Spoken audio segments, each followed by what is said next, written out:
Hello folks and welcome back to Sew and Faux Sew, or welcome if you're new. My name is Jess. This is my channel all about sewing, dressmaking and all things stitch related.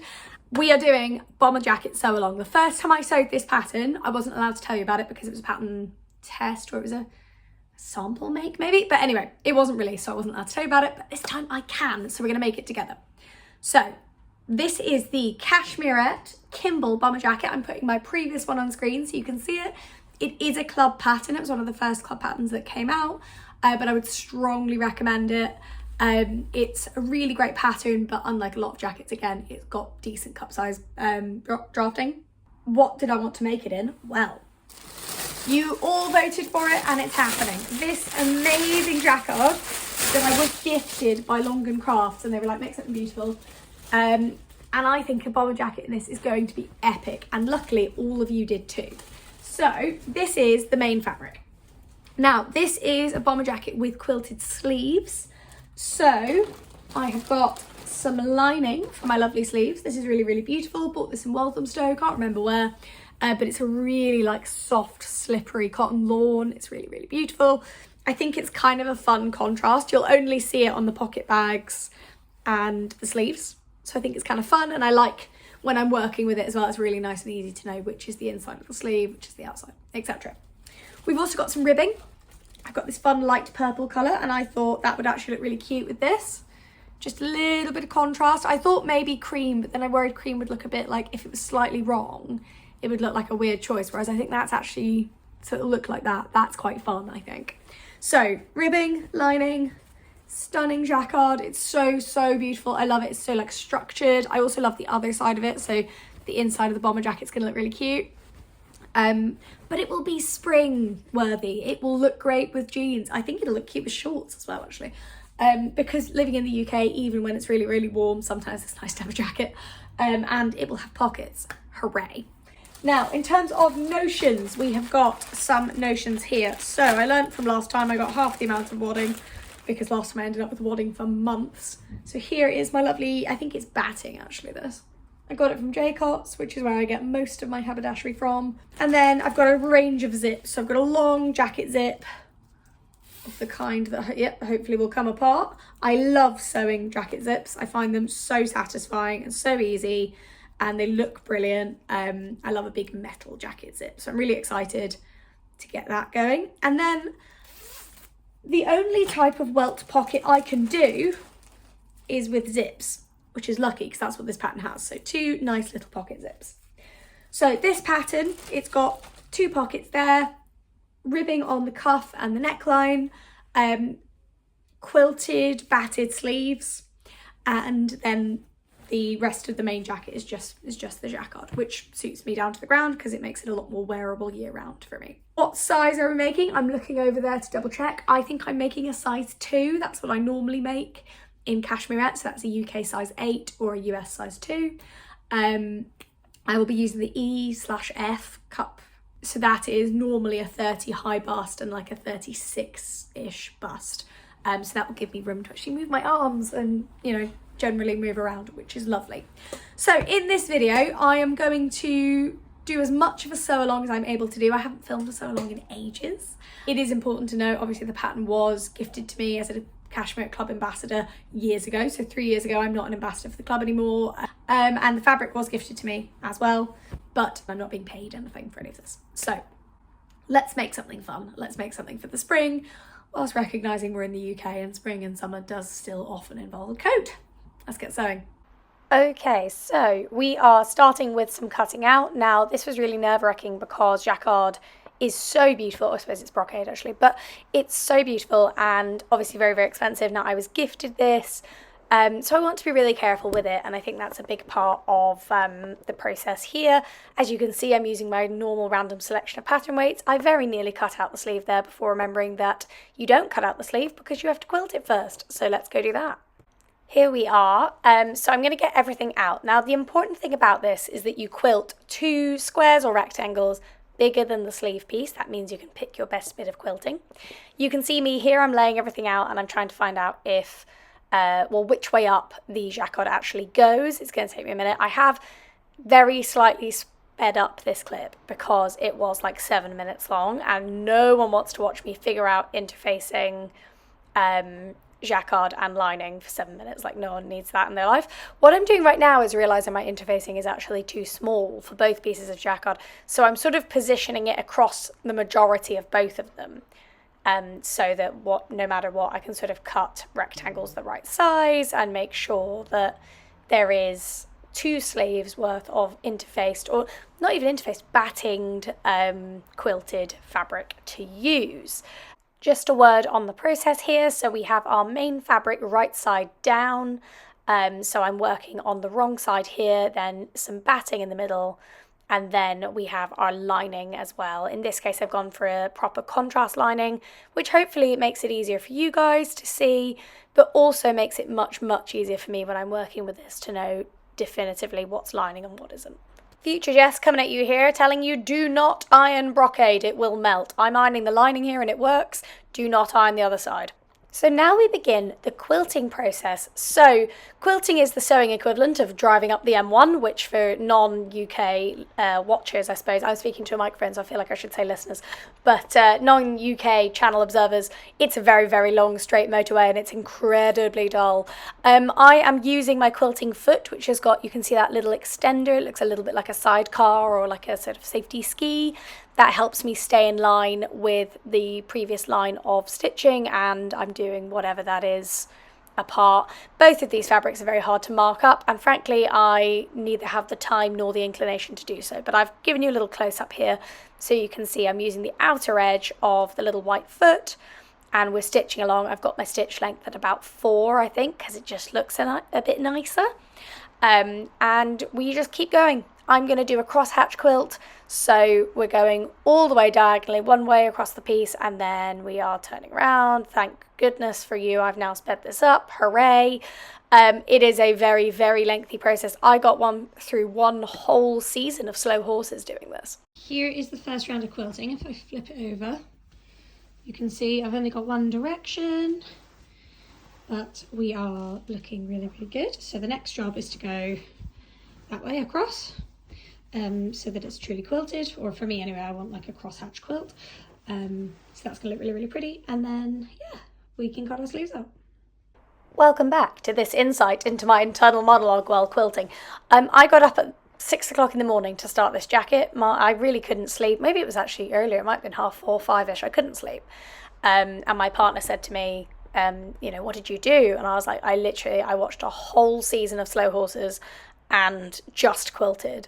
And he was like, where's the rest of the jacket? And I was like, it's nowhere, I've just been quilting. But thank goodness we got to the stage where I could cut the sleeves out. Now, it is worth the time. They do look brilliant, and I'm so, so happy with the end result. Here I am deciding which bits of my quilting are best, and using a random selection of heavy objects that were within arm's reach to weigh down my pattern piece. Now, the sleeve for this pattern is pretty much symmetrical, but it is something you do have to be careful with because of the quilting. You want to make sure you do it once, you do it right.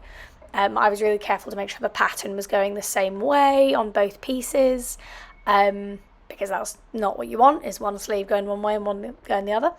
And I was really careful. You'll see in a second the sleeve is almost symmetrical but not fully, so you'll see I flipped over the pattern piece to make sure I definitely have 2 different sleeves.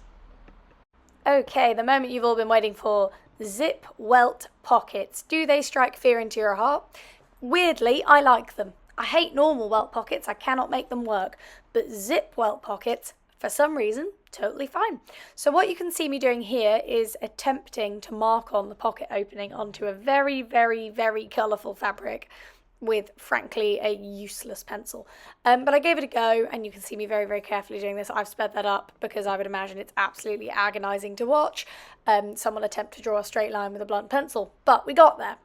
But no, my pencil ordeal was not done, because I then had to go onto the main brocade fabric on the wrong side of it and try and mark the opening on there. Now, I had marginally more success with this. It physically was not possible on the front fabric because it just didn't show up. So there was a certain amount of eyeballing. But we did make it work. As you can see, I'm trying to use some pins. I'm really stretching my ingenuity at this point to make sure it goes on. It's not an easy job to do, but we did get there, and you do need to do it. You know me, if I don't need to do it, I won't, but in this instance, I really did. So here we go. We've now slowed back down. So this is the important bit. The right side of the pocket goes to the right side of the fabric. Very important step one. So you line them up as close as you can, and then you pin the pocket down just loosely around the edges, and then you are going to stitch along the nice rectangle you have just drawn. So you can see me, I've put the pins in and I've done my stitching. A couple of pointers. It feels very counterintuitive doing this. It feels like, why am I stitching a big pocket onto the outside of my lovely coat? But do it. Secondly, be very, very, very careful that your main fabric and your pocket are pinned together and that they are moving at the same pace through the machine.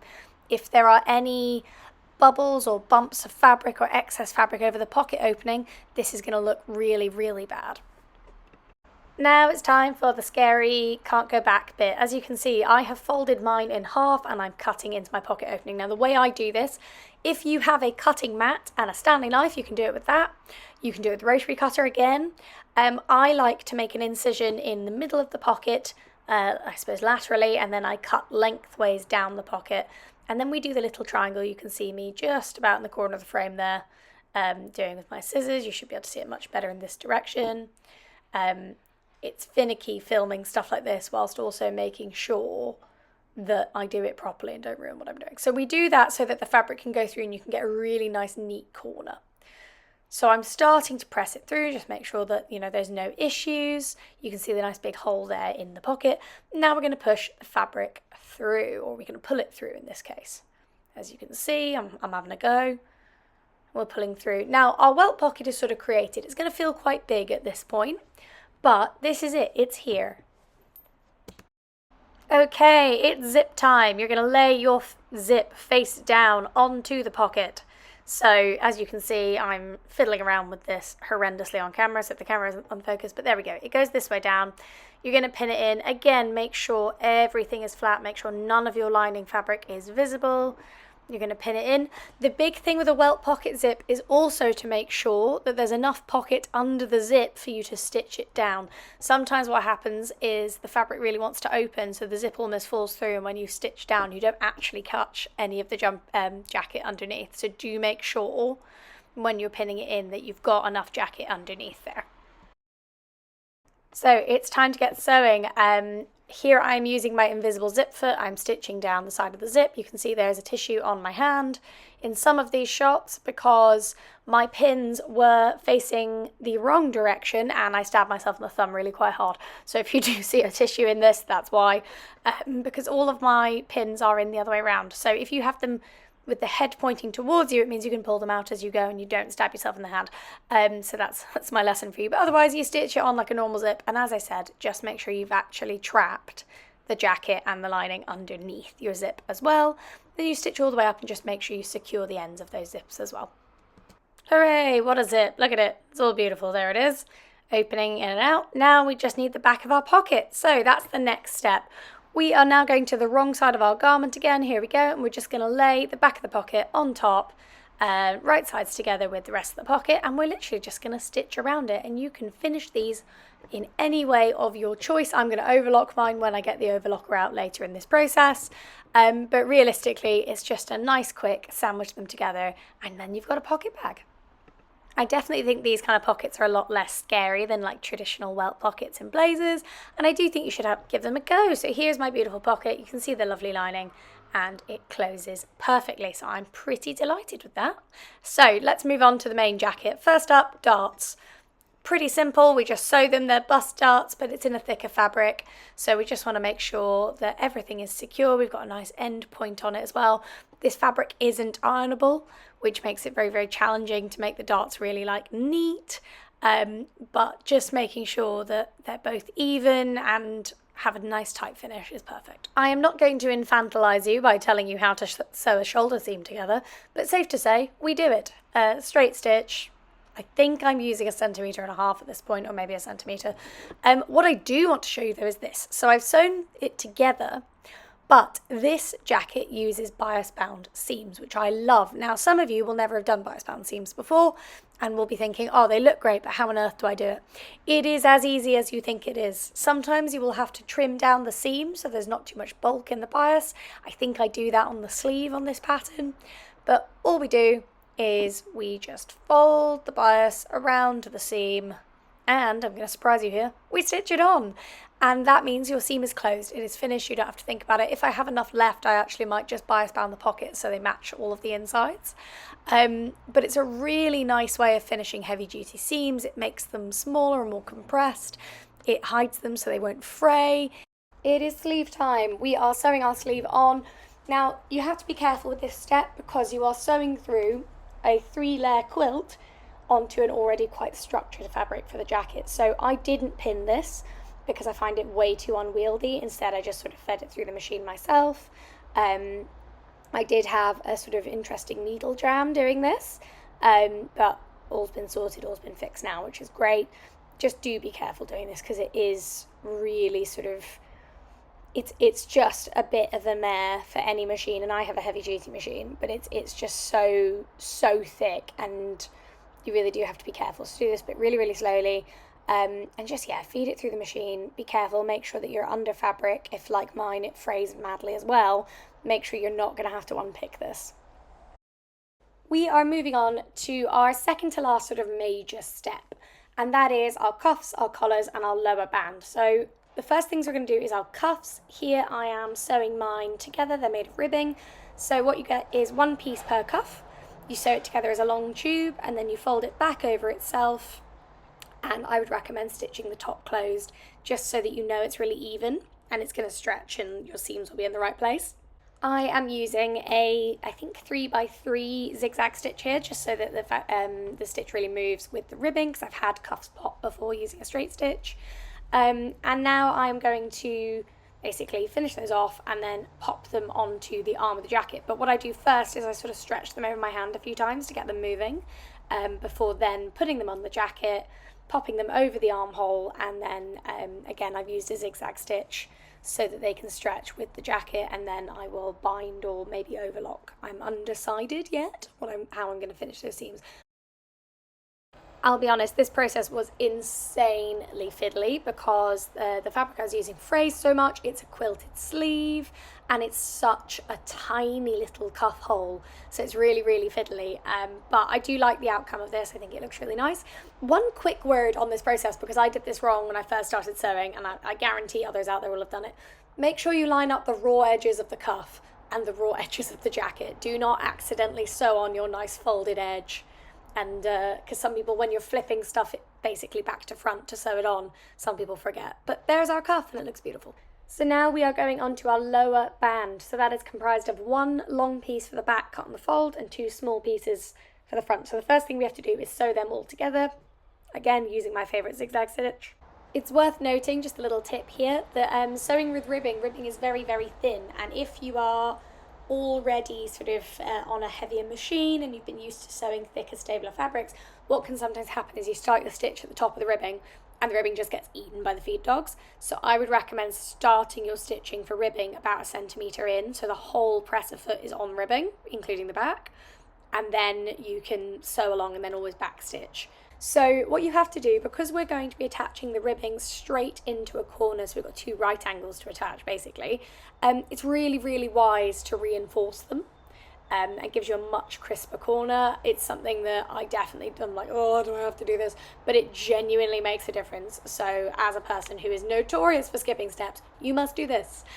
So our next thing is that we're just going to sew along and attach our waistband. The way I've done this is we're going to do the long edge first, and then we're going to come back to the corner. So we're going to speed through this because no one needs to see me very, very slowly sew on a waistband and remove pins. Although one thing you will have just seen me do is release the presser foot tension at the top. So I've got, at this point, 5 layers of fabric, I think, 4 or 5.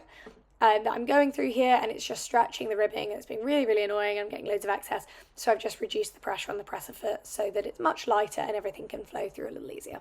So would recommend that as well if you're struggling. We are now going to do the other side of our little right angle corner. So the way I do this is by positioning myself at the sort of other end of the right angle, so I don't sew down, I sew up towards the corner. And I like to do it from the ribbing side and just hold everything. I don't like pinning here. I think stuff can get in the way.